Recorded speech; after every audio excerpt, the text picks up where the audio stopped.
I would like to welcome everyone to our panel on human trafficking and modern slavery.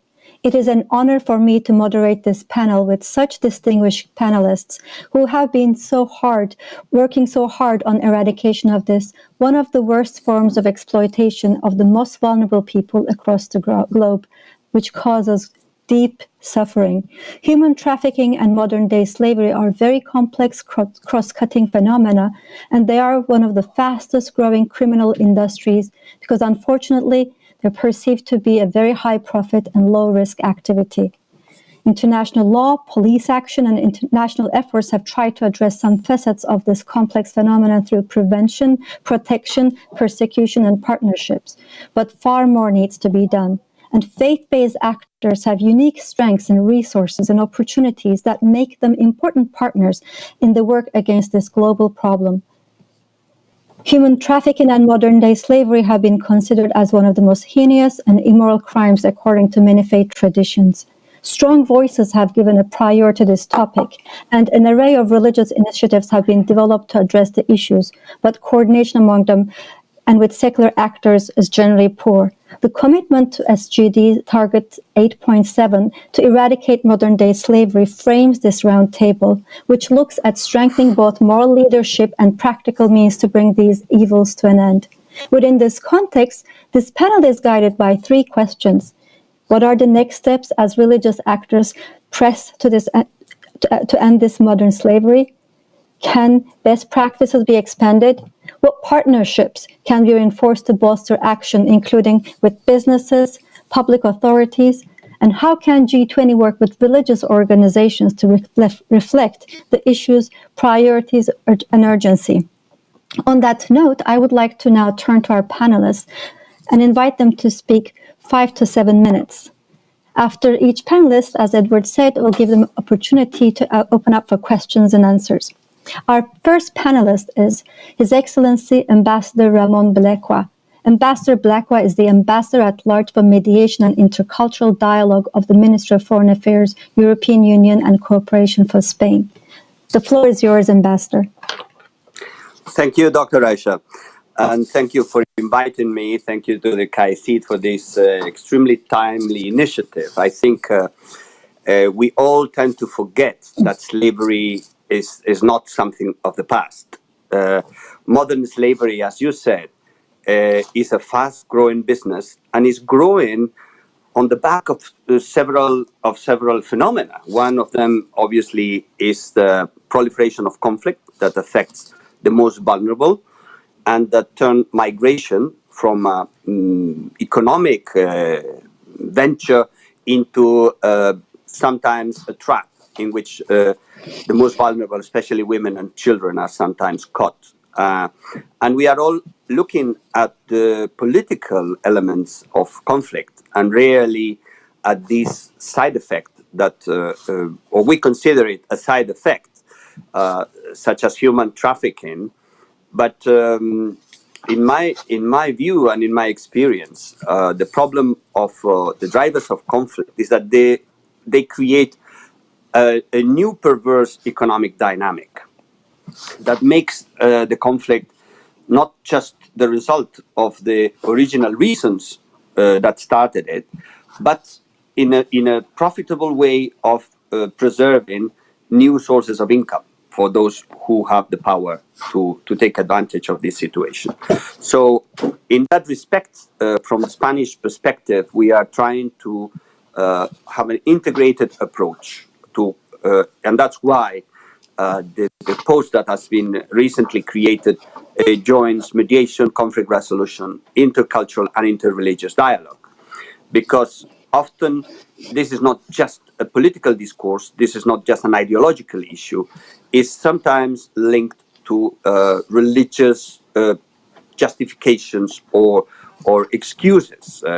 And I think we all have in mind how Daesh and some of its affiliates like Boko Haram use the religious argument to justify the enslaving of other communities as if it was something that would be morally acceptable for believers. I think that brings, again, interreligious dialogue and the promotion of tolerance and new narratives in this respect to the center stage of conflict resolution. And I think it's important that we work on this line in a much more effective way. As Dr. Isa said, and one of the questions is precisely what kind of roadmap can we suggest as practitioners, as actors in conflict resolution and in interreligious dialogue. So I think that it is important, first of all, to quantify the phenomena. We had recently the 20th anniversary of the Palermo Protocol, and all the very important legal work that the UN has been doing to prevent and punish human trafficking as well as protect the victims. But when we think that nearly 2.5 million people a year fall victim of this practice, and it generates over $32 billion, these figures are staggering and show us that certainly more has to be done. I think there are two avenues. One of them, of course, is to continue the progress on the legal international cooperation that is led by the UN on the prevention of and the protection of victims of these criminal transnational activities. The other one is to act more decisively on conflict resolution. The first victims of this trafficking are normally refugees, are normally vulnerable people that have been displaced and that are running away from something, from conflict, thinking that they are going to reach a safer haven, to fall victims of something even worse. So address the root causes of this situation is certainly important.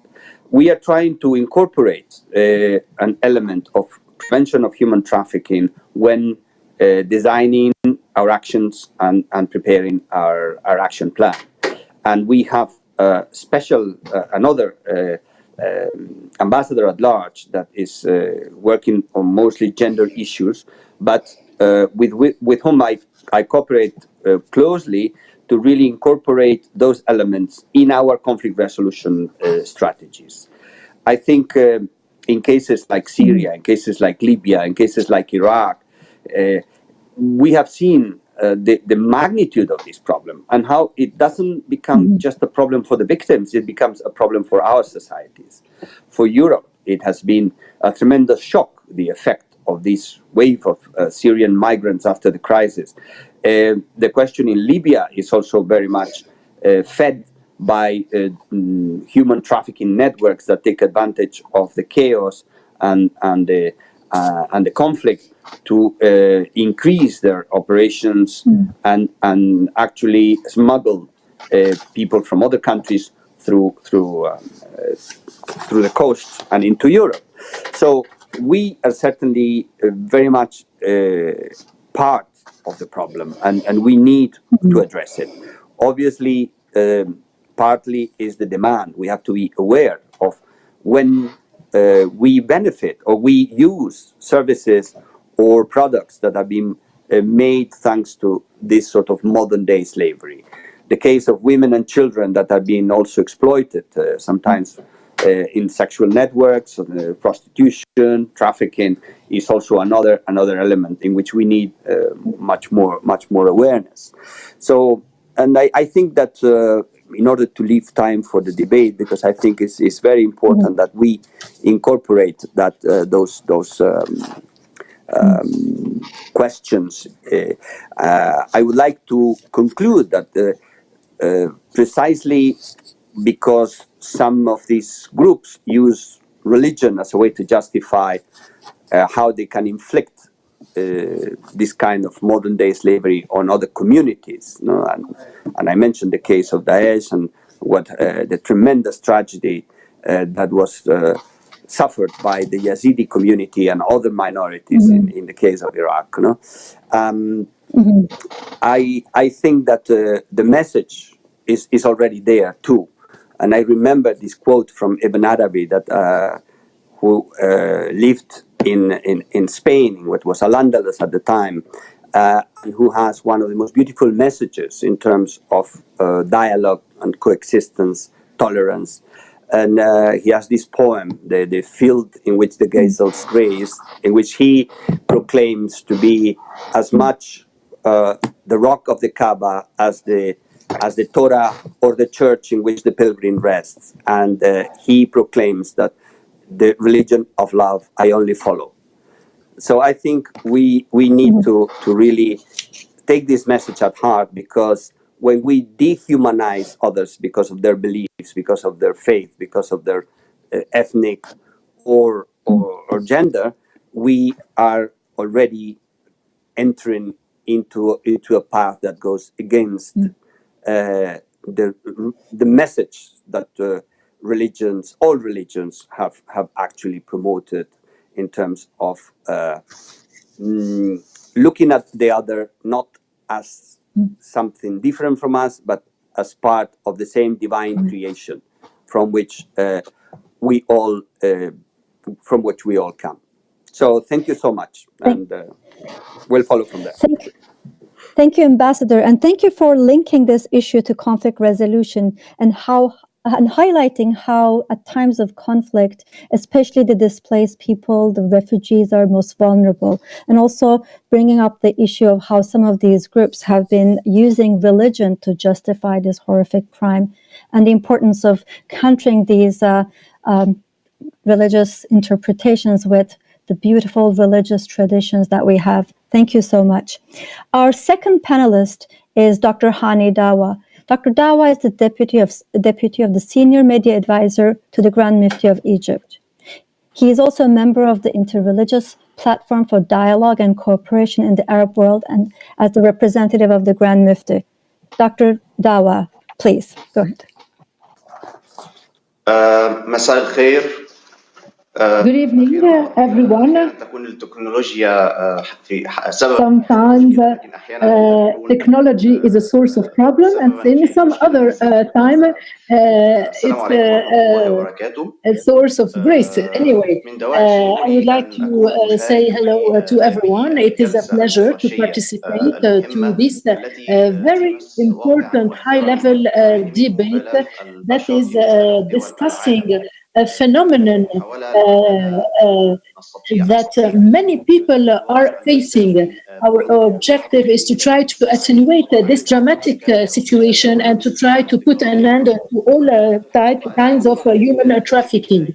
In fact, this modern slavery requires some research in order to be able to analyze it from different aspects: historical aspect, legal aspects, cultural aspect, political aspects, social aspects, religious aspects, etc. In fact, we have more than 40 million people suffering from modern slavery in our modern world. Unfortunately, the reasons of behind this modern slavery are very complex. We have wars, conflicts, terrorism, violence, coercion, and sometimes some religious reasons. And all of these reasons have led to the millions of victims suffering from modern slavery, from smuggling, from human trafficking, etc. All of these are flagrant human rights violations, also violations of all religions, Muslim religions as well as all religions. This phenomenon is present in all countries and in all cultures.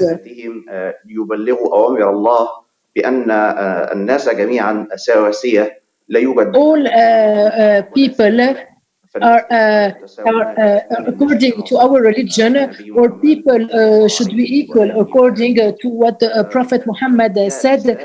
There should be no difference between people in every part of the world. The religions have been fighting to put an end to this phenomenon. Some people are being kidnapped, people are disappearing during wars, during conflicts. Some people are being bought and then sold in different other parts of the world. Islam really aims at solving this issue of trafficking. It considers that one of its reasons also is a social inequality. And so it is the result of inequality, social inequalities, and economic inequalities also. We consider that, there are many religious texts and many texts from the Hadith that encourage Muslims not to use such practices. These texts also call for setting the slaves free. These texts condemn slavery.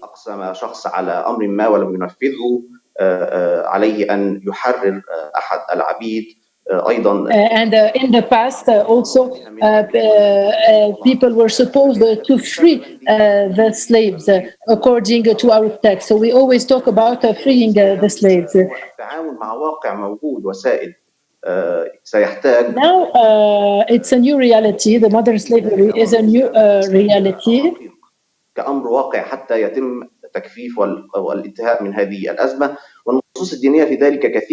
And so we are fighting in order to try to attenuate the consequences of such a crisis. Because what we want is to preserve the dignity of the human being. Many countries of the world, specifically Arab countries, have concluded an agreement during the past century. Thus, many laws have been adopted in the Muslim world. And the Muslim world is one of the pioneers in dealing with this issue of human trafficking and slavery. It was a victory for us. It was a victory for our religion.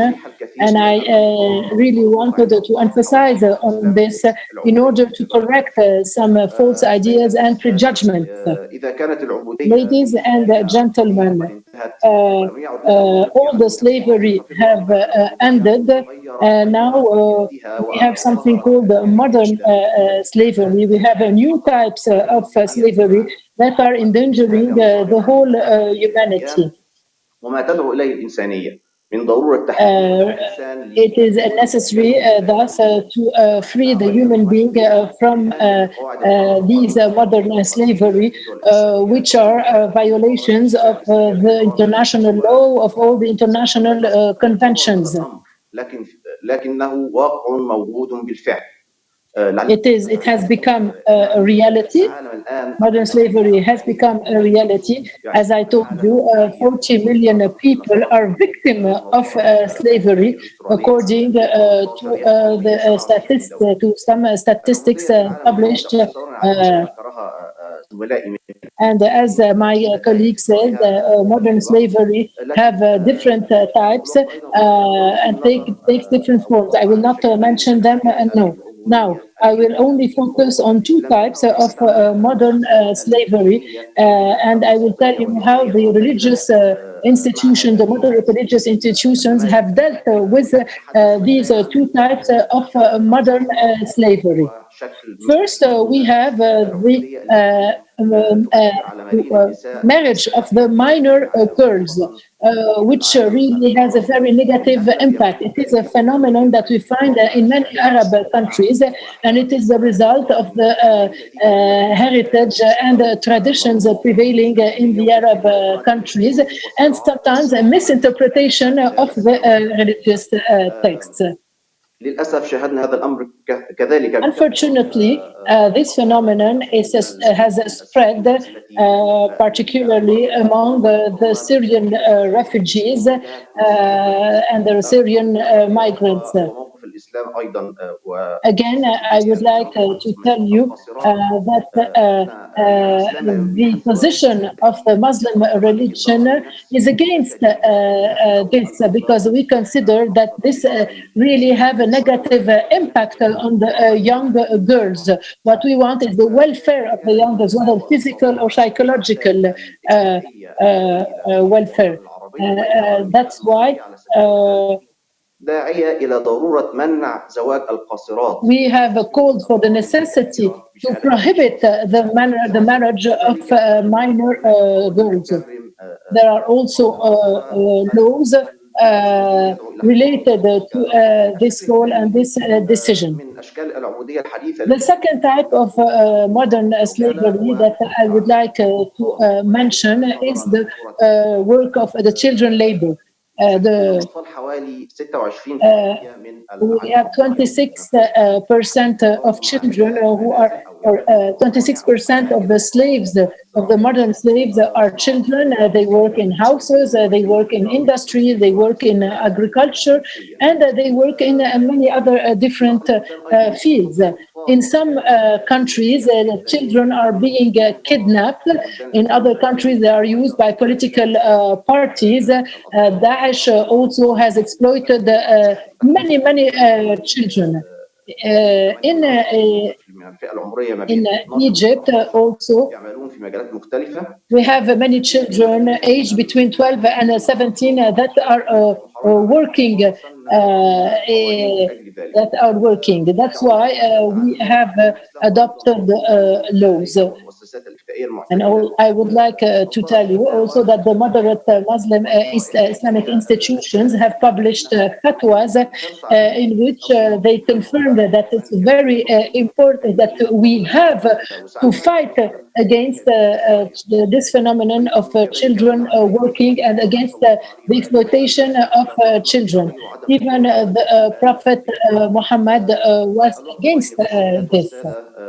Ladies and gentlemen, at the conclusion of my presentation, I will make some suggestions that may be considered as practical solutions. The religious institutions, as well as the academies and the civil society organizations, should cooperate with each other in order to increase awareness regarding the fight against slavery. It's important to hold regular meetings between these three parties. It's important to get to concrete suggestions, and I would like to ask here, why don't we get to an international partnership between the religious institutions in order to adopt proposals and suggestions and in order to establish integrated strategies aiming at fighting against modern slavery? It's also important to launch periodic campaigns in collaboration with official institutions and civil society organizations.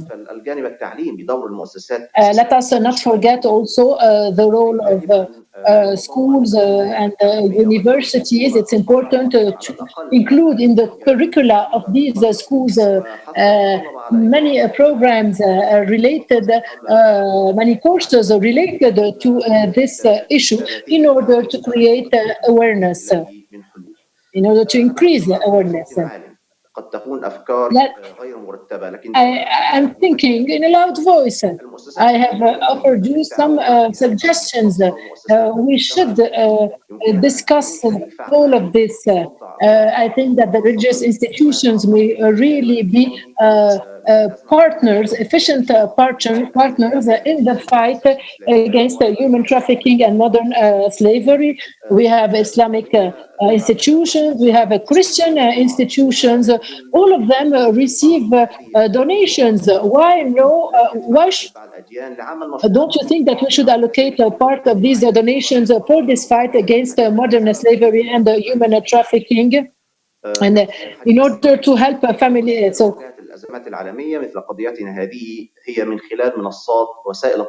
I think the best way if we want to be efficient, we also have to use the social media, because the social media are now the best and the most efficient mean used by the young generation. So we have to use this social media in order to convey our messages and in order to launch campaigns related to fighting modern slavery and human trafficking. We can also produce short movies that may be broadcasted in order to convey our message for the people. In conclusion, I would like to tell you that we have a huge responsibility. We have to make many efforts, so we have to cooperate at all levels in order to put an end to human trafficking and modern slavery. Thank you for your time. Thank you very much. And maybe I was a little bit long, but given the importance of the subject, I wanted to focus on it. Thank you very much. Thank you, Dr. Hani, and I'm so sorry about the technical difficulties, and we appreciate your patience. And we also appreciate you sharing your perspective and reminding us how important it is to look at the issue from a broad, holistic perspective, taking into account the different factors, different aspects of this issue, and not only focusing on the symptoms, but also looking at the underlying causes such as social inequality. You also shared with us how an Islamic perspective rooted in the Quran and the Hadith guides us to address these root causes and what Muslim communities are doing in that respect. Our next panelist then is Reverend Richard Sidworth, who is the Secretary for Interreligious Affairs to the Archbishop of Canterbury and National Interreligious Affairs Advisor and member of CAICID Board of Directors. Reverend Sidworth, welcome, and go ahead. So some background to a project of the Church of England that may help some of our discussions here. There's a link to a website that I think will be made available to people, thekluwerinitiative.org, thekluwerinitiative.org. More than 200 years after the abolition of the slave trade in the UK, there are still an estimated 40.3 million men, women and children trapped in modern slavery around the world. It's estimated that even in a country like the UK, 136,000 potential victims exist in a country which is meant to have abolished slavery over 200 years ago. A phrase that the Church of England's approach to modern slavery has emphasised is hidden in plain sight in our communities. And it's in our local communities that the work to arrest trafficking and modern slavery has been focused. The Church of England is based throughout the country in parishes, in units that are in every location. And it's believed that it is at the local level in the community that work can be done to arrest and tackle modern slavery. The CLUA initiative of the Church of England helps regions of the Church of England and nationally develop networks and strategies to detect modern slavery and help provide victim support and care. We're working at various levels across the Church of England, either on community-based projects or by sharing learning and knowledge through our networks, or both. And those networks include governments, agencies, other charities, and more latterly, other faith networks too. We're encouraging Church of England parishes and their dioceses, their regional areas, to follow similar methodologies so that we learn from one another and strive towards a common goal, a world without slavery. Partnership is a key principle. So we collaborate with law enforcement, with local government, with charities and other faith networks. There's a methodology that's used here called hidden voices. We help our groups to look at the risks and resources in their area and ask how they can address those risks. We explore together how they can prevent modern slavery, raise awareness of how it affects their distinct community, and identify and support victims. One of the very practical resources that is offered to people is a safe car wash app, an app for everyone's mobile phone, where when you go to wash your car, you can spot the signs of modern slavery. That's one of the industries that has grown up, that has seemed to be a big magnet for the exploitation of new immigrants, refugees, asylum seekers. And so there are apps that offer little detection to point the signs and to enable reporting. We've also offered lesson plans to go into schools. We have lots and lots of church schools, and these are offered as resources to help children also spot the signs and be resilient to guard themselves and not be prey to falling into it. The CLUA initiative of the Church of England seeks to bring recognition and support by raising awareness of all aspects of modern slavery, and it helps to mobilize the local church. The key thing here is about mobilizing people at the local level. It's not the kind of the big leaders or the leadership in the church is giving resource to this, but it's about local church communities acting to guard and protect and report. We're working at various levels with the majority across the Church of England to encourage dioceses to work in partnership. And Hidden Voices is the name that's been given to, if you like, model that sense of seeing the problem. And it's based on a resource called Stories on the Street. And this is a way of giving a community a resource to think through what's happening in their area, to see where do people congregate, where do they work, what's new, where might people be vulnerable. And this is something that's a good way of a church community actually getting to know their neighborhood. It's seeing the good and seeing the evil, and in seeing the weaknesses and the vulnerabilities to be able to tackle it and protect those that are most vulnerable. Part of the modules that are offered in these street stories offer biblical reflection. So again, I guess a unique part of this particular forum, as has been said already, it's about faith-based organizations delivering transformation. So we're equipping churches to actually reflect on their holy scriptures. How do we see people? How do we see the most vulnerable? How do we bring transformation and change, what we would call in the Christian tradition, the kingdom of God? And as this has been resourced and wheeled out with various apps for mobile phones and teaching materials, we're beginning to extend these principles across the Anglican Communion. So various projects in East Africa have also adopted some of these principles. So there's that sense of resourcing how community transformation at the local also works transnationally. We're very much at the beginnings of that in terms of the international aspect of the work, and also at the beginnings of collaboration with other religious groups. Lockdown has inhibited some of that.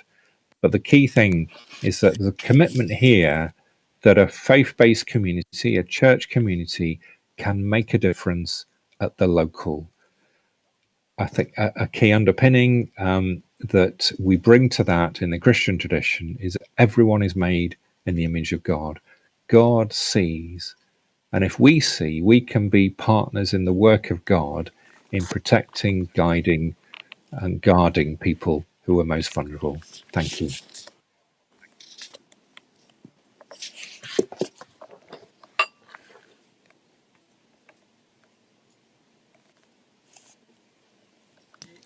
Dr. Aisha, you're muted. We can't hear you. Can you please unmute your microphone? Thank you. Yes, so sorry about that. Thank you, Reverend, for sharing the important and comprehensive work that the Church of England is doing to address this issue, and talking about the specific mechanism, the hidden voices that you have developed to explore, raise awareness, and identify and support the victims.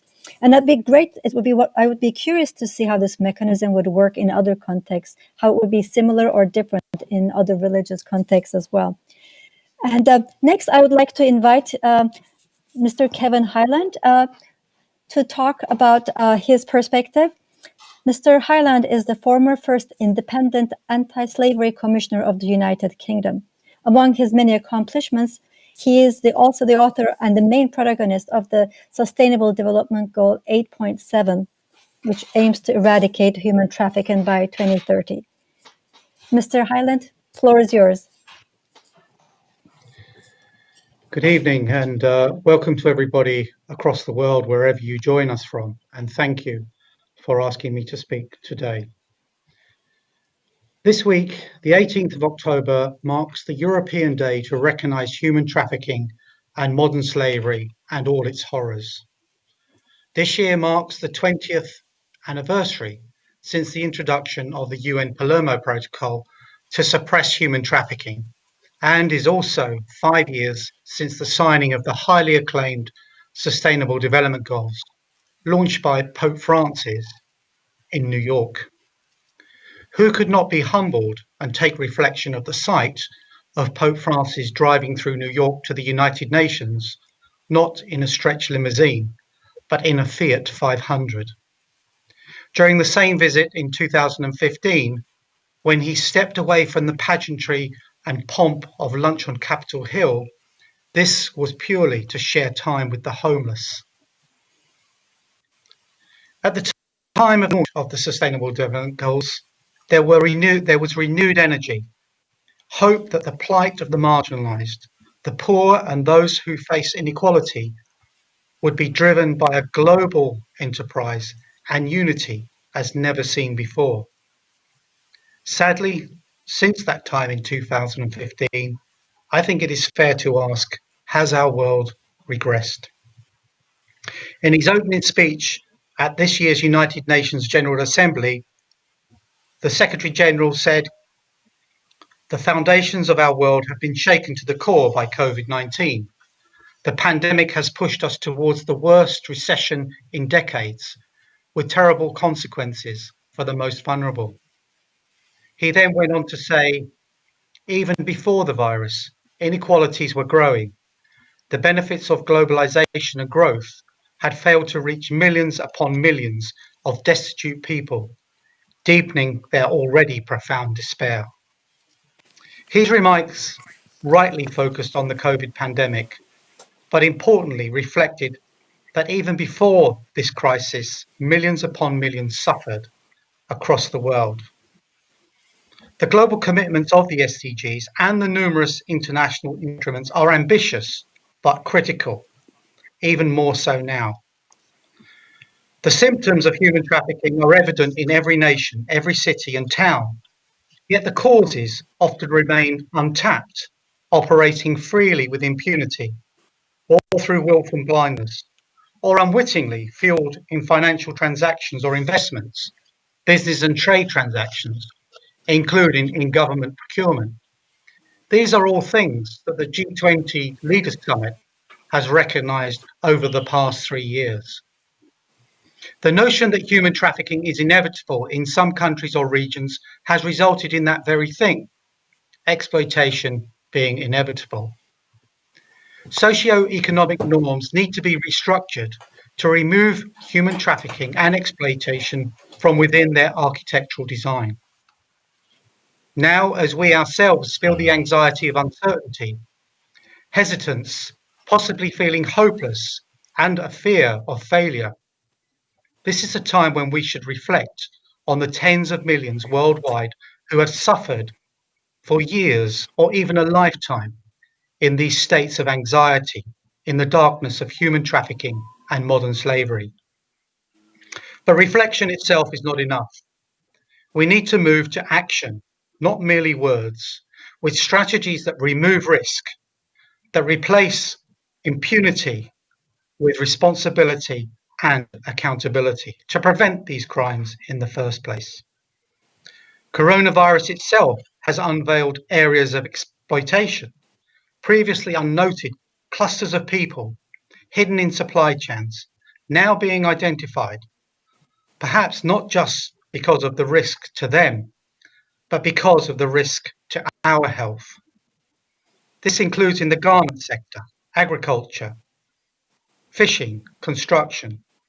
These are roles often filled by migrants who provide so much to our global sustainability, something we definitely need to recognise. As history has shown, at times of greatest tragedy, that is when we see the best of humankind and human kindness. I've been humbled to see firsthand the work of people fighting and responding to human trafficking across the world. During this COVID period, I've met with many online. Their courage continues, even more determined than before. It is their ability to adapt, react, and deliver at pace that we should replicate in our fight against human trafficking. They realise if they don't, lives will be destroyed or even lost. That is the level of urgency required. But what, in terms of strategy, is needed? What should the G20 do? We need to see meaningful implementation of international instruments, utilising international reporting mechanisms such as the US Trafficking in Persons report and the Council of Europe Group evaluations, looking at these as critical friends, implementing the 3 Ps of prosecution, protection and prevention, but crucially adding the 4th P of partnership, as we heard in, for example, the CLUR initiative. This will require a strategy that includes metrics, nominating areas of responsibility and creating means of accountability. But globally, we need to root out the cause of this tragedy, the greed and the money. We need to re-examine and focus on profit generated by human trafficking, not just the proceeds of crime, which I would understand as a police officer for 3 decades. Multilateral businesses can face over $200 million penalties for data breaches, serious fines for tampering with emission readings, and serious sanctions for failing to maintain quality control standards. Yet still, they can still retain profit derived from items made at the hands of an exploited child, woman, or man. But what does this look like in human terms? The mother I met in Nigeria, her son was killed by traffickers for financial payments on the promise of work.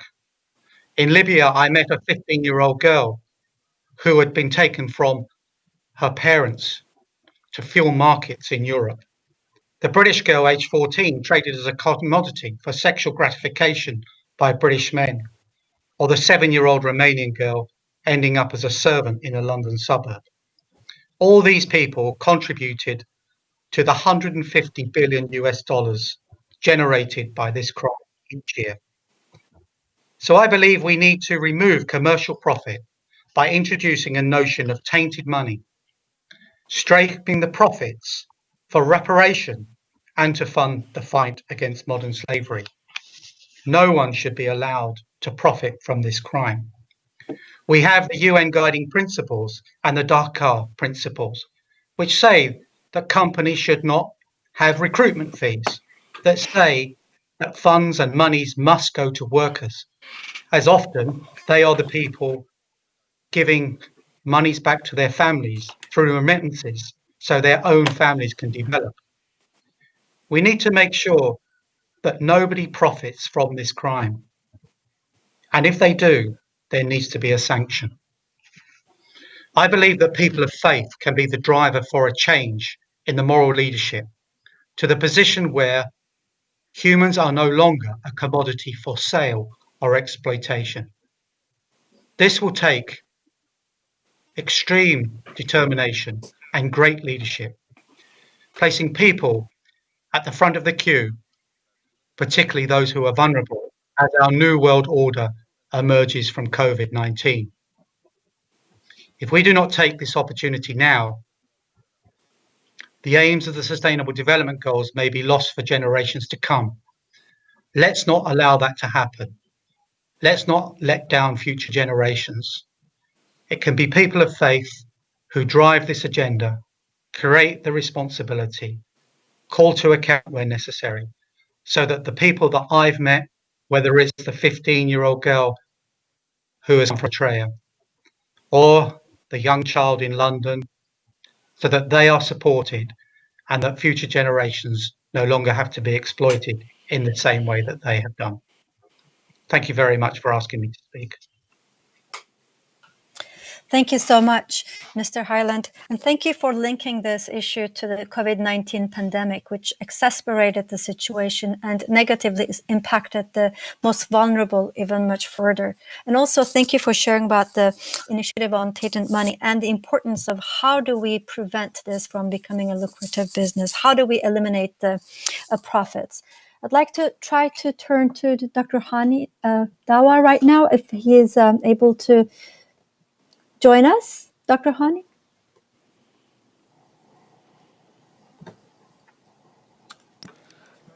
Hello. Hello. I think we tried. Hello, Mr. Hani? Can you hear us? We cannot hear him. Hello? Mr. Hani? Okay, we're still not being able, so we're gonna try more and we're gonna come back to Mr. Hani. Thank you. Okay, then I'll invite Father Michael Wenninger, who is a member of the Pontifical Council for Religious Dialogue at the Vatican. He's also a former Austrian diplomat and served as the advisor to the President of the European Commission in charge of the dialogue with religions, churches, and communities of conviction. Welcome, Father Michael. Good evening to everyone listening to this panel, and thank you to the organizers for having made this conference become real under COVID pandemic conditions. Can you hear me?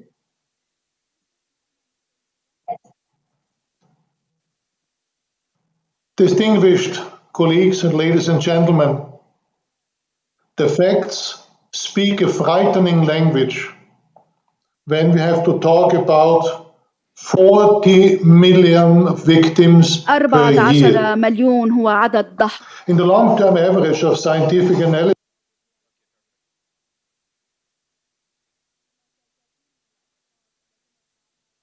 means the recruitment, transportation, transfer, harboring or receipt of persons by means of threat or use of force or other forms of abduction, of fraud, of deception, of the abuse of power for the purpose of exploitation has not and is not significantly reduced. There is still a big gap between theory and concrete results. Some of the parameters already and sources of modern slavery have changed. For instance, crimes associated with the migration problem, terror in many ways, and not least religiously based terror, slavery-like practices in a new economy, cybercrimes. All these are alarming and threatening facts indeed. All this is well known, but must be spoken out in a clear language, especially because, regrettable, among the many phenomena of enslavement, there are also religious-related ones and religiously, or better to say, pseudo-religiously caused crimes and terror. These deeds are often enough based on a wrong interpretation of the Holy Scriptures, on misconception of religious doctrines, on abuse of religious practices for terrorist action. One just need to think about women and children abused in suicide bombings, child soldiers, of religiously based subordination of female under male predominance, forced marriages, and the resulting human and social as well as political consequences. The acceptance of violence in various forms based on religious conviction forms part of the phenomenon of this kind of slavery nowadays. Misuse and instrumentalization of religions, which serve to justify discrimination in all its forms, and which include often enough human trafficking and slavery, must be brought to the attention of the societal, political, and political decision makers more than in the past, and must be without any doubt be condemned in clear terms. And this leads us to interreligious dialogue, with the desire to find a common action in which religions by themselves play a crucial role in prevention and combating human trafficking and modern slavery. Interreligious dialogue is unavoidable by the given facts and is part of the solution. What is the Church teaching about human trafficking? Well, the Catholic Church has long spoken out against the depravity of human trafficking and slavery. For instance, during the Second Vatican Council, the Catholic Church reaffirmed its deeply rooted concerns that slavery, prostitution, the selling of women and children, and disgraceful working conditions, where people are treated as mere tools for profit rather than as free and responsible persons, are infamous and an affront to fundamental values rooted in the very nature of the human person. Pope John Paul II, the Holy Pope, in a letter on the occasion of the International Conference on 21st Century Slavery, stated that human trafficking constitutes a shocking offense against human dignity and a grave violation of fundamental human rights. In particular, the sexual exploitation of women and children is a particular repugnant aspect of this trade and must be recognized as an intrinsic violation of human dignity and human rights. Now I'm coming to Pope Francis in our days, who recently and extensively has spoken out the need to end modern slavery. In his apostolic exhortation Evangelii Gaudium, the Pontiff stated, "I have always been distressed at the lot of those who are victims of various kinds of human trafficking. How I wish that all of us would hear God's cry, 'Where is your brother? Where is your brother or sister who is enslaved? Where is the brother and sister whom you are killing each day in clandestine warehouses, in rings of prostitution, in children used for begging, in exploiting undocumented labor?'"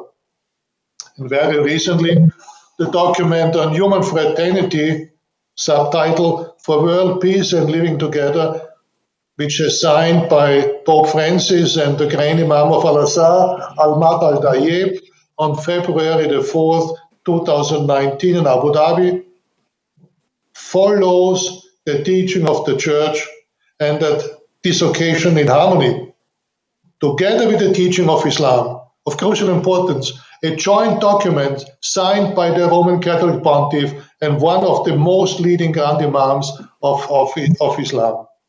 This document constitutes a future-orientated and unique instrument to combat the crimes against humanity. This landmark document of crucial importance sets out concrete steps to eliminate and even better, to prevent these appalling crimes from happening first of all. Now to the roadmap mentioned by you, distinguished Dr. Aisha.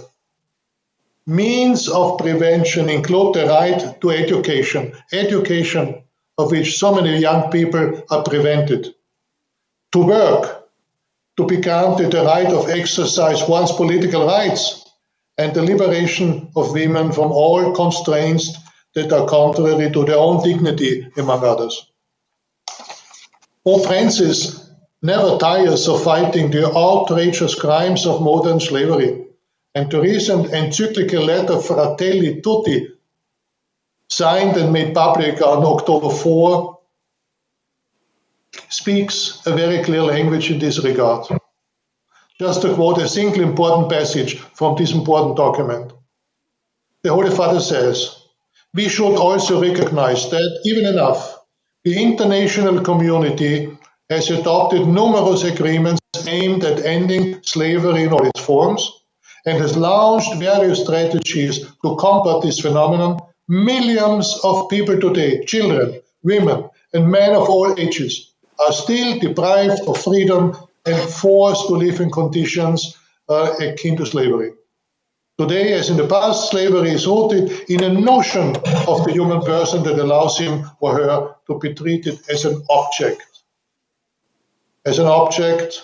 of deception, or by physical or psychological theories. Human persons created in the image and likeness of God are deprived of their freedom, sold and reduced to being a property of others. A perversion that exceeds all limits when it subjugates women and then forces them to abort, and so on and so forth. I would very much like to invite everyone to read all these passages in the whole substance. I continue.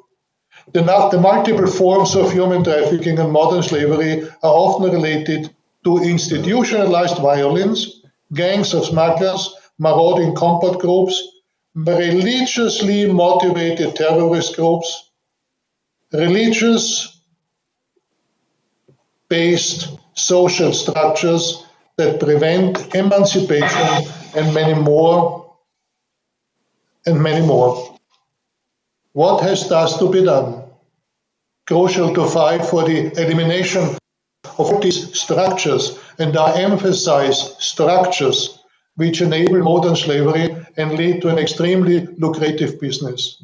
Depending on the concrete circumstances, this can be economic, social, political, or, as mentioned, even religious structures. Therefore, both civil and religious authorities must join all existing forces, all means at their disposal to fight a more just world by eliminating these institutionalized structures of inequality of human beings existing in society, economy, and policy, and even rooted by religious advocated doctrines.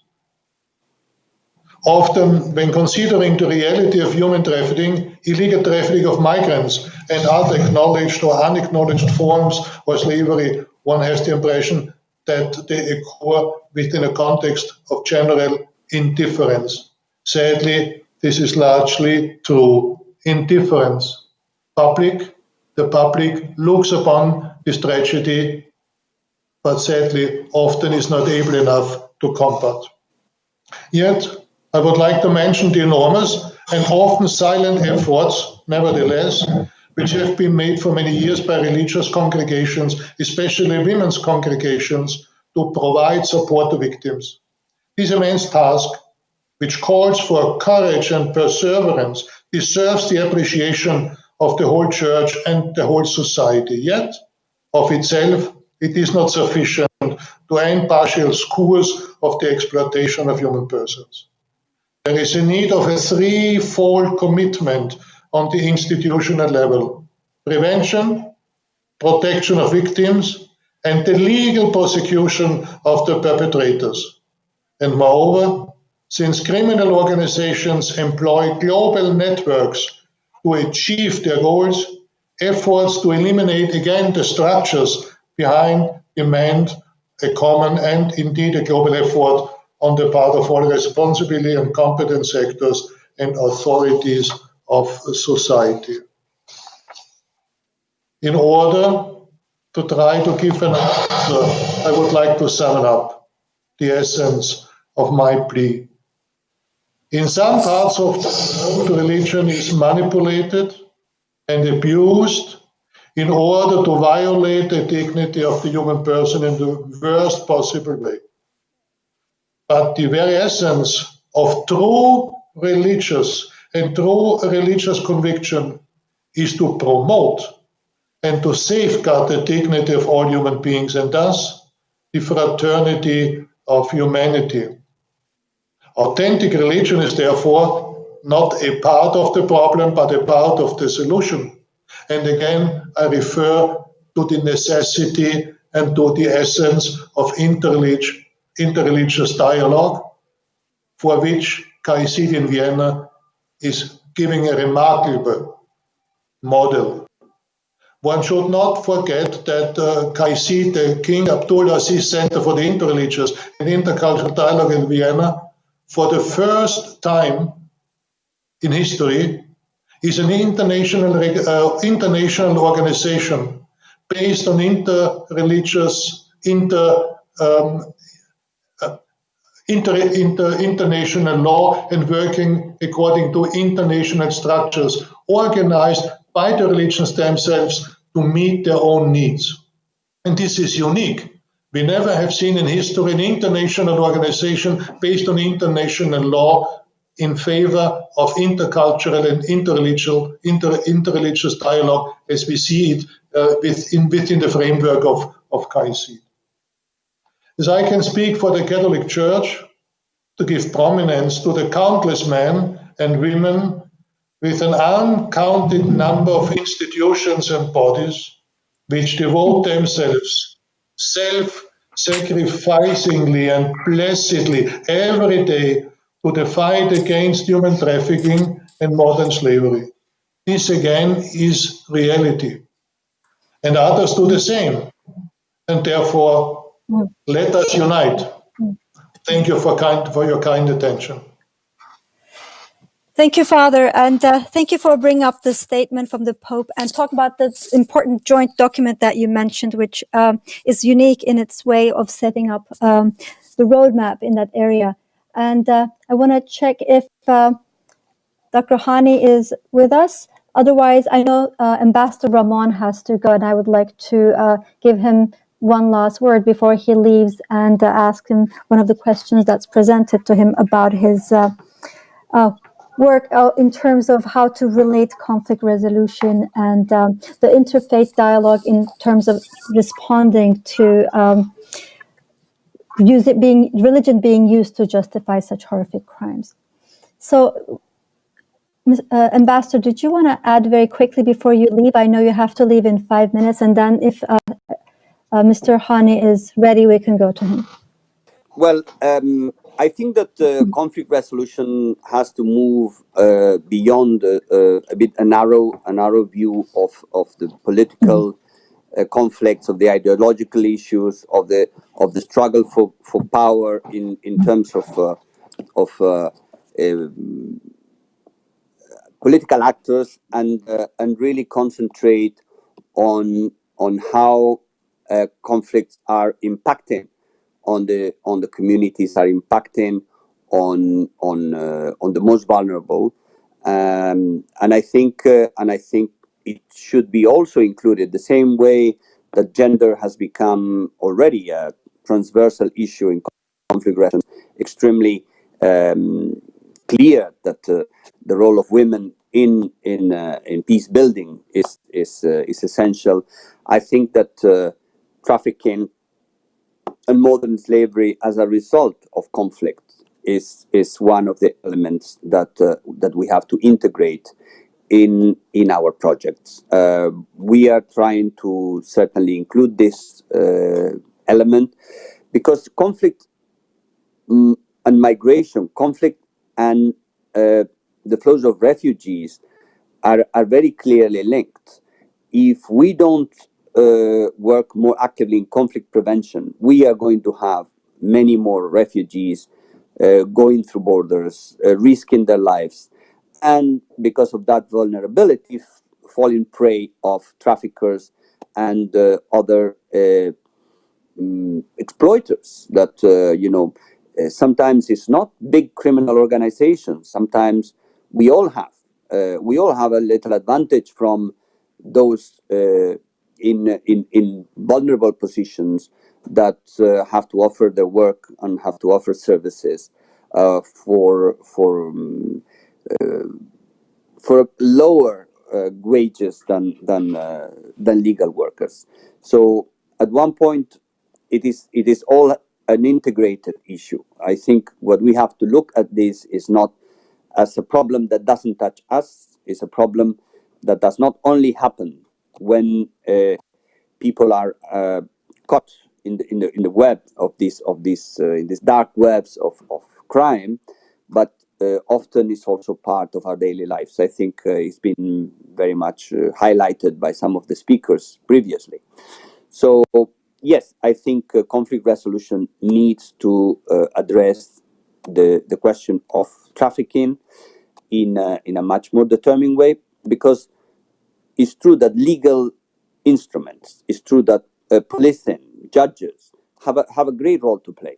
And as it was said, I think by Mr. Kevin, that there should be a price to pay for these practices, but also there should be a political safety net that will address the issue before it happens. And I think that's where conflict resolution comes in. Thank you, and I'm sorry I have to leave you now, but I have a very important meeting. I could not leave. Thank you so much for taking time to join us today, Ms. Ambassador, and thank you for sharing all your insights and comments. Thank you. So now I'd like to open the discussion to questions and answers. And I already have a number of questions that I've received. And so I will start with the first question. And the first question I have is for Mr. Hyland. And you mentioned the amount of money and profit involved in human trafficking and modern slavery, which is over $150 billion US dollars each year. So can you tell us a little bit more about the opportunities that we can have to eliminate the financial gains that lead one of the drivers of this industry? What can be done in that respect? And what are some of the best practices? Yes, thank you. And that's a really good point, because, one of the drivers of this, and one of the main drivers, is either the economic monies this creates for traffickers and exploiters, or cost saving around labor. And if we look at it, across the world, $1 in every $5 is spent by a government. So we need to make sure that's the first thing, that governments, and we see that in some countries, Australia, the UK, have new legislation which is about supply chain transparency. France has due diligence legislation around human rights, and the US has what's called the Tariff Act, whereby they will stop buying goods that have been made at the hands of exploiters. But what we need to look at as well is who is profiting from this. So if we look at, for example, sexual exploitation that's gone on for many years in brothels and premises where there's trafficking, we may pursue the traffickers, we may pursue the exploiters, but actually the profits are in the people who own properties, or the people who are income generating, or the business that may be making clothes or garments and selling them. And we often think, the consumer may have to pay because we'll raise the price of goods because we're transferring it on because we've got to pay costs. But international businesses factor in wages. They factor it in across when they're doing their procurement, but there are criminals who intervene in that. So we need to make sure these are really robust systems. We have it around other standards, but when it does happen, like I said in my speech, for example, data protection, when that is breached, there is a big sanction. When there were emissions controls and they weren't properly recorded around, domestic cars, there were big sanctions. So what we need to say is that if there is a multinational or a premises where there's exploitation happening on a commercial basis, we need to be able to identify and take away that profit. Now, there are good examples. The Institute of Human Rights and Business, who I work with, they've pushed for the fact that we shouldn't be charging those who are migrant workers recruitment fees.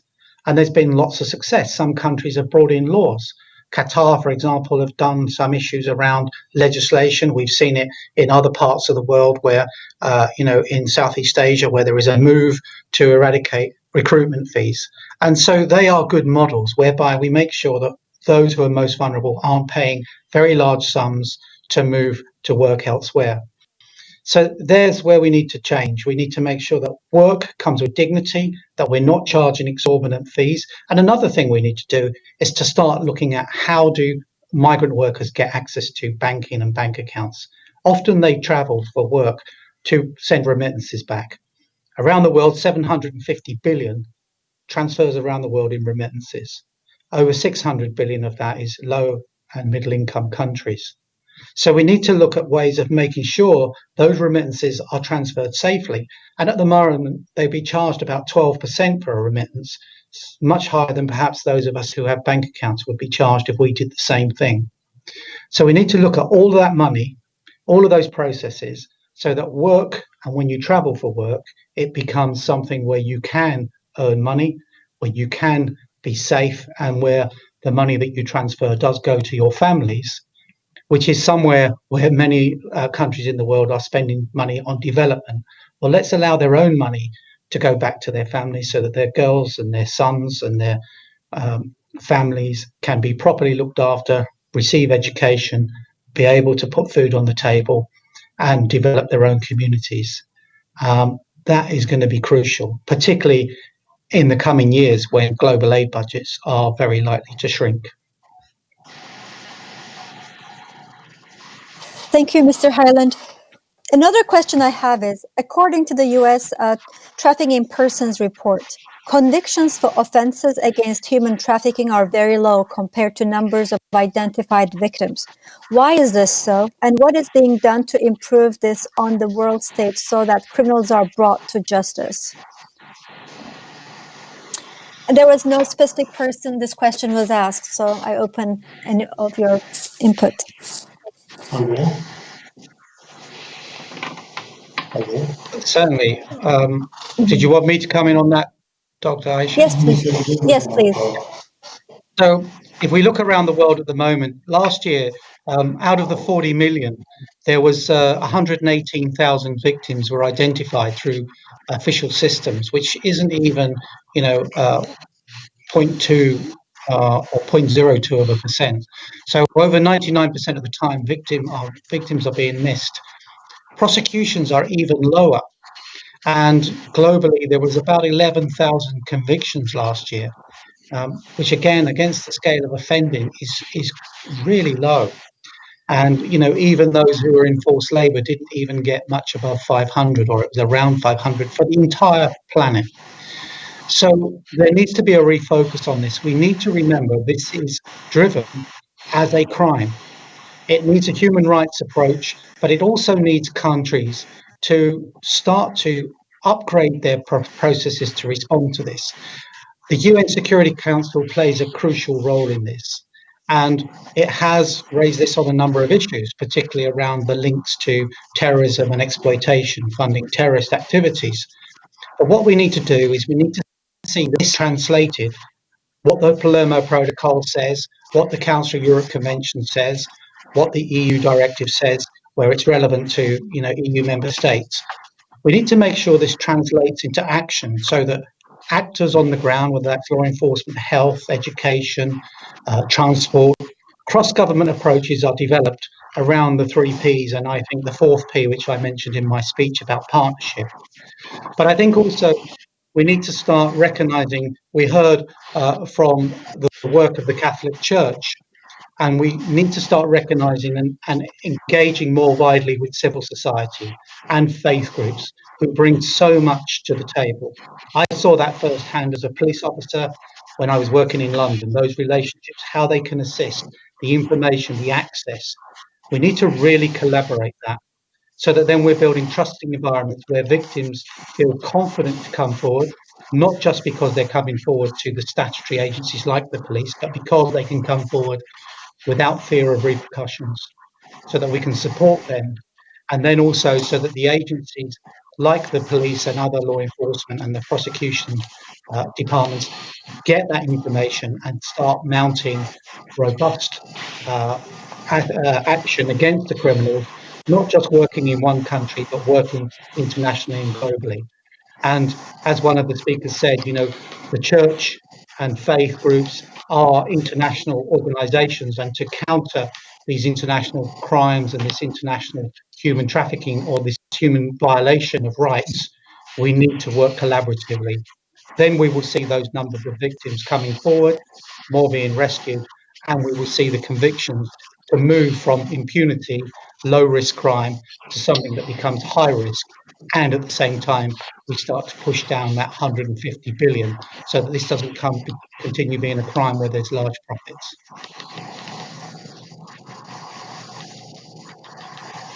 Thank you so much. I wanted to make sure that all the panelists have a chance to respond to the questions.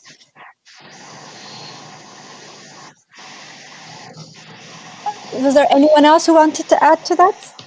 Otherwise, I would like to refer to my previous speakers. Okay, please go ahead. Thank you so much.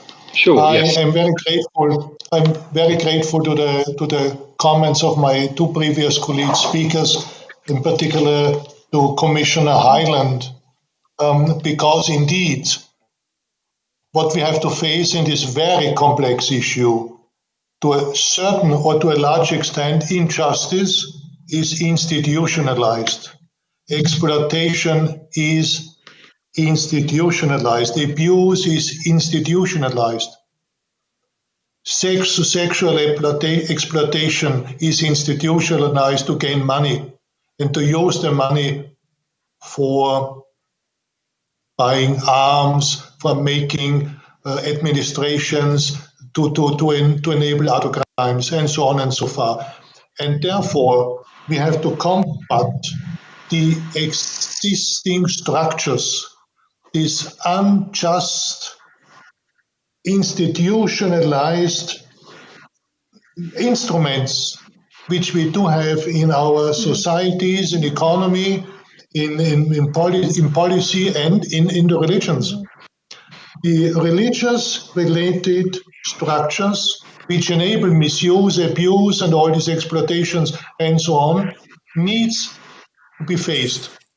And therefore, interreligious dialogue is of crucial importance. And I'm also grateful to my previous speaker referring again to interreligious dialogue. And this interreligious dialogue sometimes, and why not, must be a constructive confrontation. We have to speak out. Where are the roots, the religious related roots of all these crimes? And how can we, religious authorities and representatives, combat these crimes? And therefore sometimes even dialogue, of course, but sometimes even a constructive confrontation is necessary. And therefore interreligious dialogue again is of crucial importance. And interreligious dialogue could achieve so far and has seen good results. I could now mention a few good examples where interreligious dialogue really could save problems to a large scale. So institutionalized injustice, structured injustice related to religions need a response by the religions themselves. Thank you. Thank you so much. The next question I have is, the measures to counter the spread of COVID-19 have been putting victims of human trafficking at risk of further exploitation. Crime networks could further profit from the pandemic. What are the practical steps that can be taken on local and national level to protect and to offer more support for the victims? There was no particular speaker or panelist identified, so I'm opening it to anyone who would like to comment.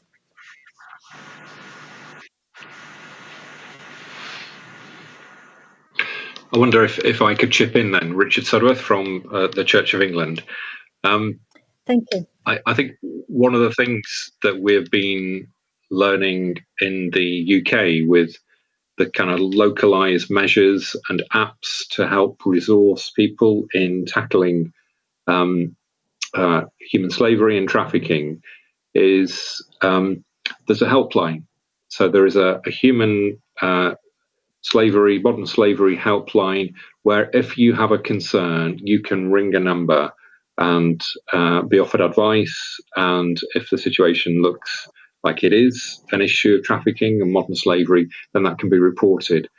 Now, again, as I intimated it in my address, in different contexts, it will need to be a different kind of solution. But I think that kind of centralized helpline in the midst of the pandemic, when people that are most vulnerable are liable to be exploited more, all communities can use that. And I think just to follow on from the previous question about what can we do to challenge the profits that are made, I think a really concrete thing we can do, and I think I urge this of people of faith, where in one sense we ought to have a higher regard for how we engage with the material and with issues of consumption.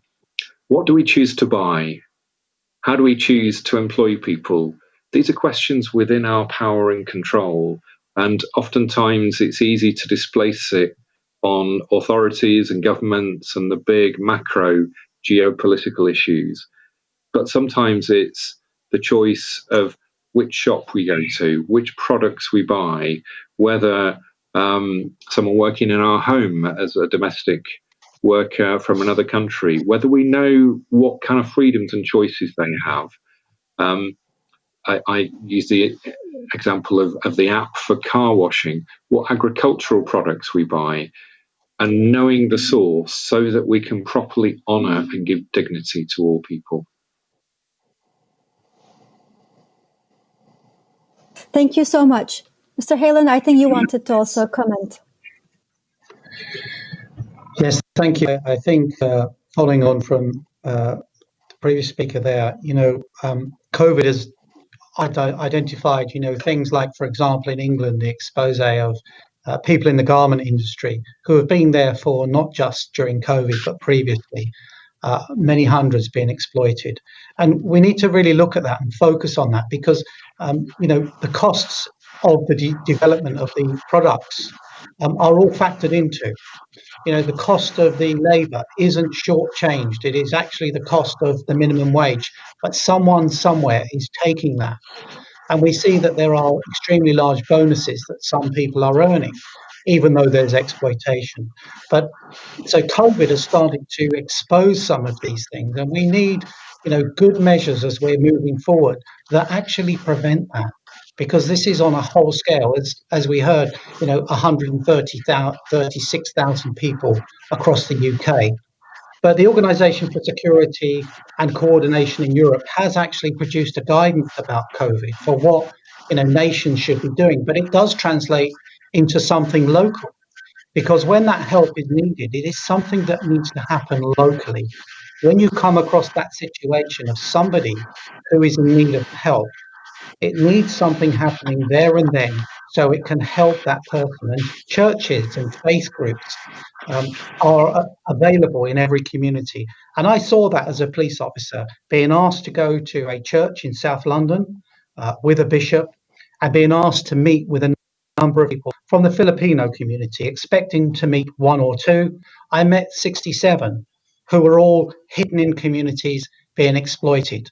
The church had that access. And then I was able to put measures in place to support, protect them, ensuring that they weren't dealt with for immigration status, making sure they were dealt with for their vulnerability, and then taking down the criminal network, both in the UK and back in the Philippines. That's what can be achieved. But it was the faith group that was able to reach them, not me with my, tens of thousands of members of a big police service in London. So I think it's the reality of what we can do in communities. Who may walk in the church? Who may we contact with? Who may we be speaking to? What may we see? And then who should we tell? But in COVID, that is more crucial than ever. Not turning and looking the other way, but actually taking some step, going and asking people if they're okay, making sure that they've got access to food, surviving and staying alive sometimes, and not being left in despair. and then building up in communities so that communities and faith groups have that part of their day-to-day actions and are resilient about that and understand within their network that there is someone they can go to, someone they can trust. And one of the things only last week, which was a faith group meeting, they were talking about the fact of access to language. And the group that were there, which represented different faith groups, but also the church in Wales and the church in England and the Catholic Church and Muslim society and Jewish community. On the people in that group, there were so many languages, so many people who could do the communication. So understanding and building up that network so you know who to go to, know what step to take, and have there and then something that can actually provide the needs to those people and have a relationship where possible with the statutory agencies so that greater prevention and justice can be delivered. Thank you so much. These are really excellent points. The next question I have is, the UNODC report on human trafficking says that the 70% of the persons trafficked are sexually abused. What can faith-based organizations and other religious actors can do to raise awareness about this problem? Anyone would like to? Yes. Yes, Father?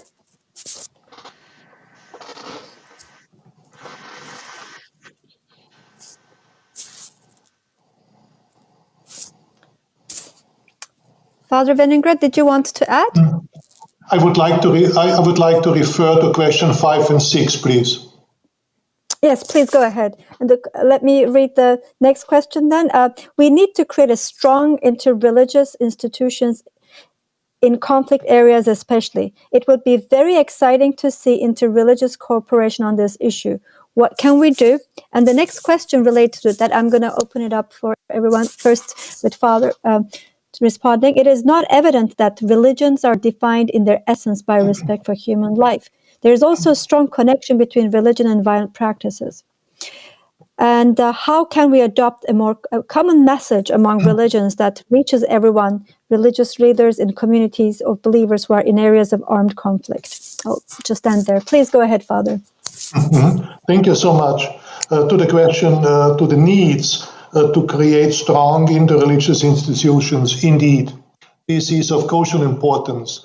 I am member of the Pontifical Council for Interreligious Dialogue with the Holy See and responsible explicitly for the dialogue with Islam in about 70 countries. But I always have to deal with umbrella structures as well. And therefore, I do know that in many countries already do exist religious structures, interreligious institutions, organizations, pressure groups, scientific circles, but to a large extent, interreligious active institutions do already exist, and they do sometimes tremendous work, brilliant work. Depends, of course, on the religious kaleidoscope. Not in all countries the religious balance is the same, quite obviously. It's different in Asian countries, it's different in, for instance, Muslim countries, a bit different in Christian-dominated countries. But in many countries, interreligious dialogue structures do exist, and to a certain extent, they are working brilliantly with great success. Great success. Of course, we have to reinforce, we have to motivate them, also we have to finance them. In all of these poor countries, there's a lack of money, of course, but structures do exist and they are working to a certain extent brilliantly under the given circumstances. Thank you so much. Anyone else would like to comment? Reverend Sudworth, maybe you can also tell us a little bit about how your faith inspires you to do this kind of work and what you bring from your own religious Anglican perspective to this issue. Sure. I think I may have mentioned in my address, but a foundational belief for many of us is that everyone is made in the image of God. Now, connected with this question is the reality that actually we fail, we get things wrong. And I think part of the disposition of people of faith to bring to this needs to hold together the dignity of every single person, that they're precious in the eyes of God, but also our own failures as religious communities. I'm not someone who would say religions have got it right. There are errors and failures in all our religious communities. What I do know, though, is that God is good, God is perfect, and we need to challenge each other. And I think part of the benefit of interreligious dialogue and strengthening our interreligious relationships is to spur each other on to good works. Whilst we may differ and have some shared beliefs and some very different beliefs, how we challenge each other to give every single person dignity has got to be part of that testimony to the authenticity of our faith and the reality of God working in our lives.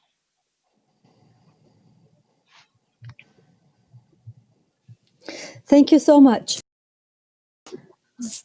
Dr. Hadi, there's a question for you also.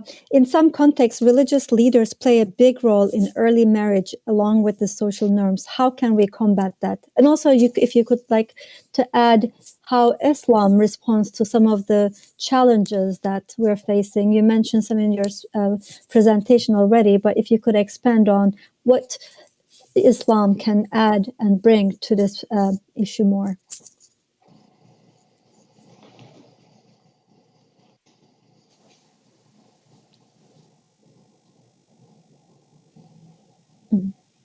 Dr. Hani, can you hear me? دكتور هاني هل تسمعني؟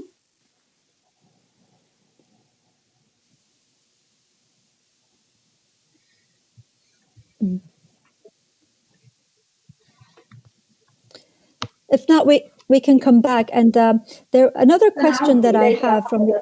لدي سؤال آخر. Mr. Hyland, please go ahead. Yes, I would like to follow on from what was just said about the role of the church. And from my perspective, I saw the work, developed in London, and some of the work that we were doing was with religious sisters who would come out on operations, and the way they would respond to vulnerable women and vulnerable men and children would be very different to the way that a police officer or an official would respond. And that care and that compassion brought together with our work ended up with, big organized gangs being pursued and convicted. But one of the things was the Santa Marta group, which was launched by Pope Francis in 2014. That brought together and brings together now police and statutory agencies and political figures and faith groups from around the world. It meets in the Vatican with the Pope in attendance every year. Normally, obviously, this year's been a bit difficult, but now has regional hubs in Africa, in Latin America, in the United States, in Southeast Asia. And that all came from a meeting in a church hall in just north of London. And that to me reminds me of the connectivity of faith. That from this one meeting of a small amount of people who were looking for solutions, were looking for something different, this has escalated now to sharing best practice, to delivering outcomes, identifying victims, pursuing criminals, which, when we met in the Vatican, the Pope said, this is a strange mix. Police officers in their smart uniform and priests, bishops, religious sisters, and those of faith. Where is the common ground? Well, it was obviously, as he explained, the common ground was around reaching out, supporting the vulnerable, and making sure justice was served. But at that meeting, he said something that I often remember. And it's one of the crucial things, I think, when we're fighting human trafficking. He said the world needs to lament. There need to be many tears till we understand this dimension. And that's the bit I think we miss, whether it's political leaders, whether it's leaders like me when I was in the police or when I was the commissioner. We need to make sure that we feel this in our heart, because then we will respond. When we saw those tragic scenes of Alan Kurdi, the 3-year-old child washed up on the Turkish beach, there was outcry. There were tears from across the world, from world leaders. We've forgotten that moment. Every country in the world drew a breath about this shattering scene of a young child being washed up on a beach. Where are those tears now? We need to feel this. And until we feel this, it's going to continue.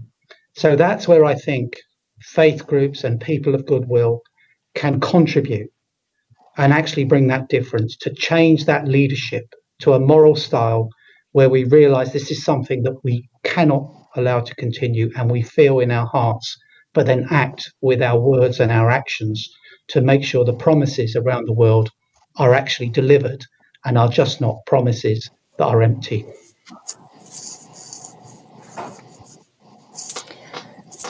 Thank you so much. The next question I have raises the important question of accountability, and it asks,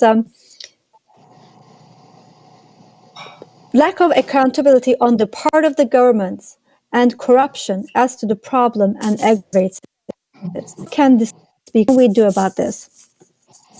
Who would like to respond to this question?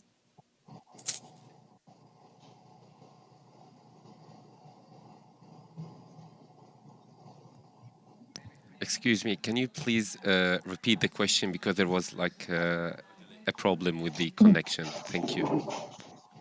Okay, I'm sorry. I'm repeating the question. The question asks, the lack of accountability on the part of the governments and corruption adds to the problem and aggravates it. How can this be controlled? What can we do about this? And whoever would like to go first.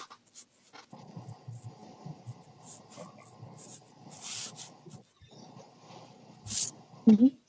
I think what this question points to is that whilst I've emphasised the local, and we've heard a lot about the international and the place of leaders, religious leaders like Pope Francis, that we tie this all together with voices. May I, Father Michael, may I give a short answer? Yes, after the first panelist answers, I'll return to you in a second. Yeah. Okay. Sorry. That we also tie these voices into the United Nations and into human rights basis of engagement. And obviously, as with COVID creating greater vulnerability, where there are weak institutions nationally, weak and democratic institutions, we need to strengthen those. And I think voices of faith need to speak out about a religious basis for democratization that can strengthen the ability of people to protect the most vulnerable.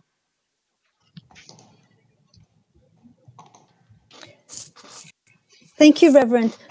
Father Venningut, please go ahead. A very short answer.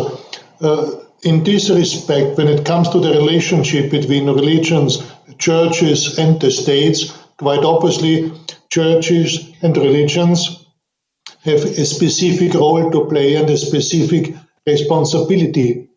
How far religions and churches can reach political and societal authorities, of course, depends on the church-state relationship. In those countries where there is a clear separation between church and state, but at the same time a cooperation between churches and state, then cooperation to a certain extent works. Where there is a clear separation and no societal dialogue between religions, churches, and civil authorities, but obviously the means are limited. But for instance, in Europe, we have good examples where churches, religions, and the state and the civil authorities are working together in safeguarding human dignity, in finding solutions to existing problems. For instance, when it comes to crimes, to human trafficking, and abuse of migrants, for instance. All these crimes associated with migration, of course, need an answer also by the state and by the European Union. And in this field, to find a common solution, has just recently in Brussels and on national level found some answers. We are far apart, far away from finding a solution, unfortunately.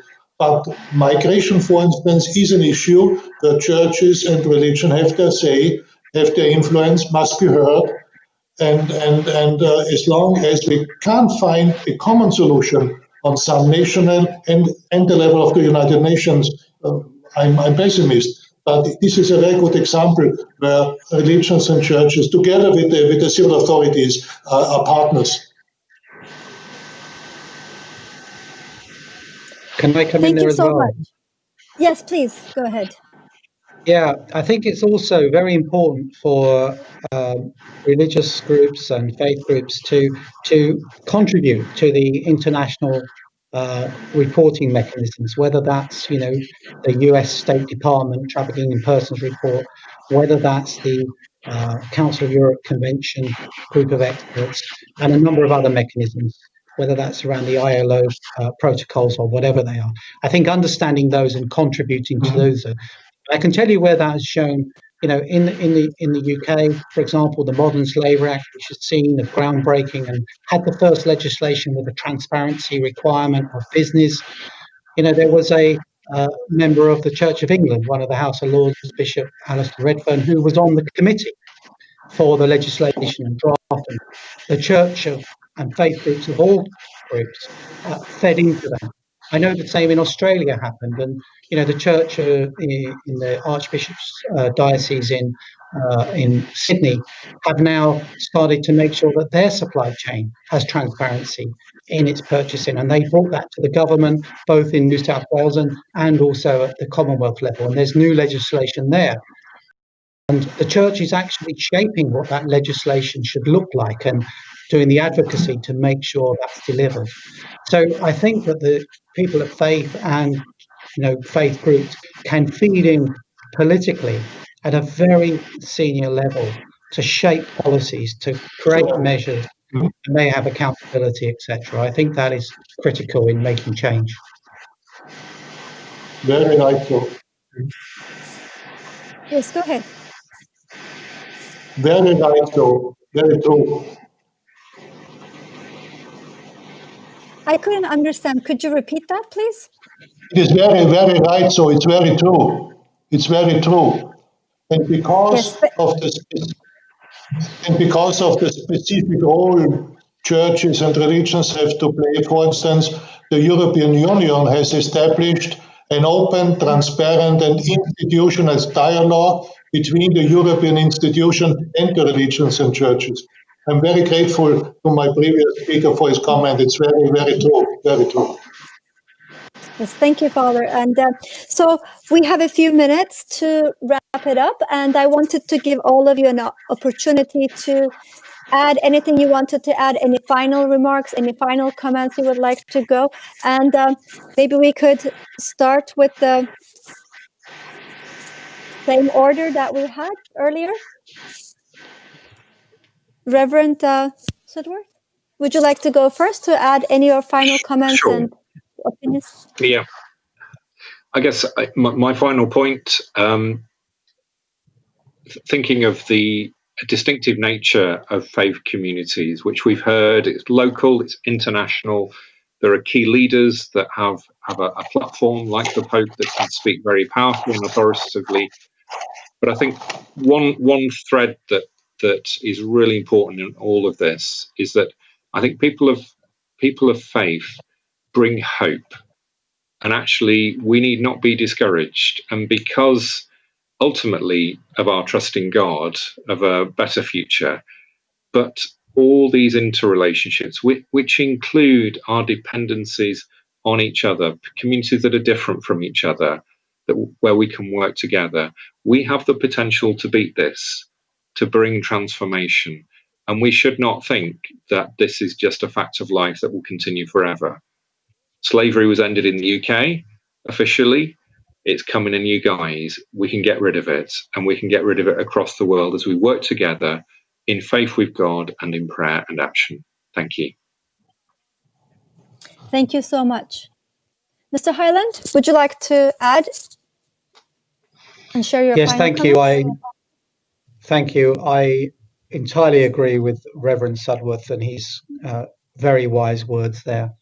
I think we've got the Sustainable Development Goals that give us 10 years to put together a plan that will break this cycle of exploitation for future generations.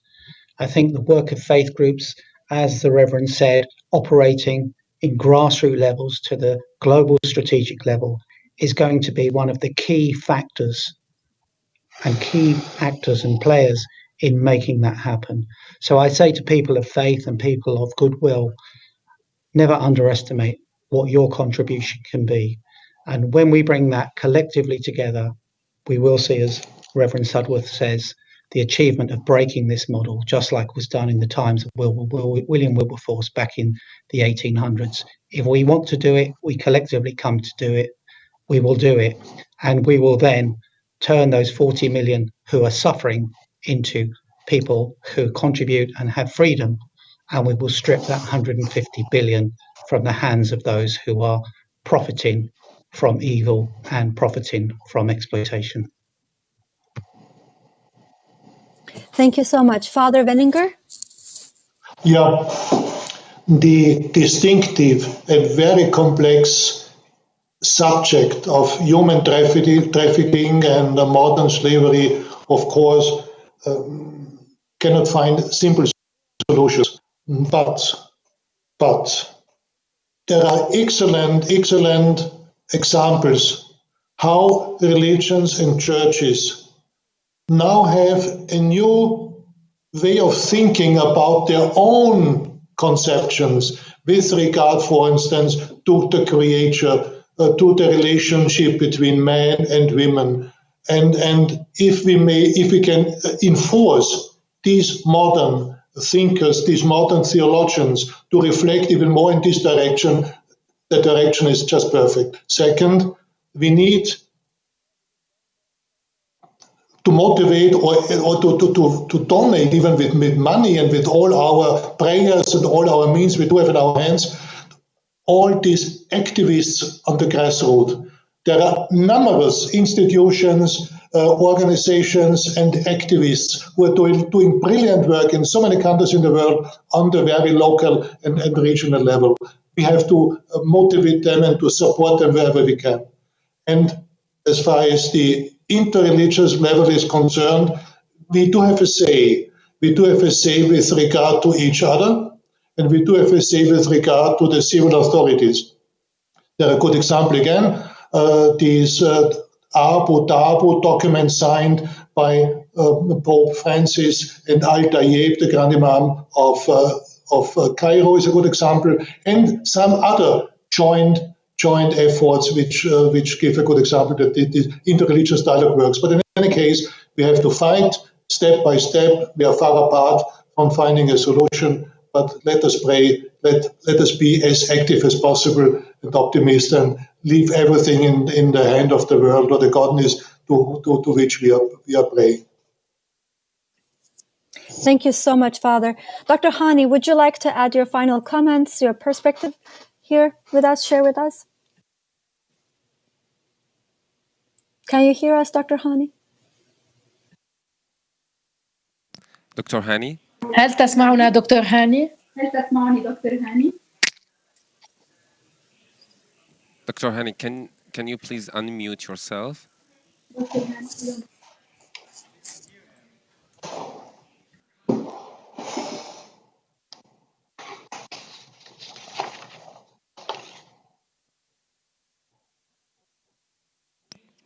I'm very sorry, we can't hear you, Mr. Hani.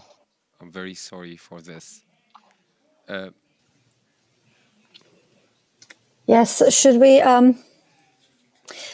So I'll wrap it up here then. And I'm so sorry, Dr. Hani, we apologize for the technical difficulties. And I'd like to thank all our panelists for joining us today to talk about this really very important, very urgent matter.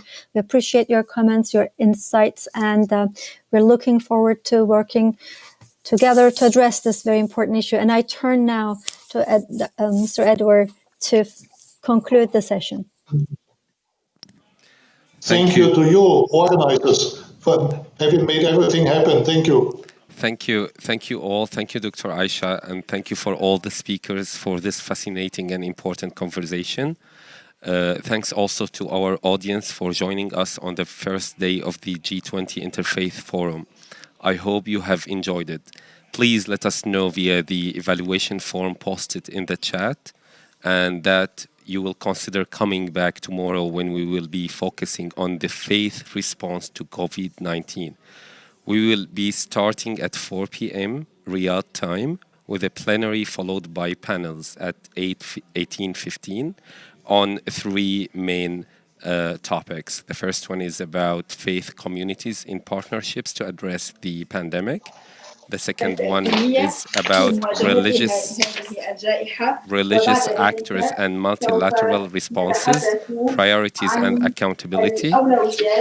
And the third one is about supporting vulnerable groups in the times of COVID-19. We hope to see you there. Goodbye for now and have a good night. Thank you very much.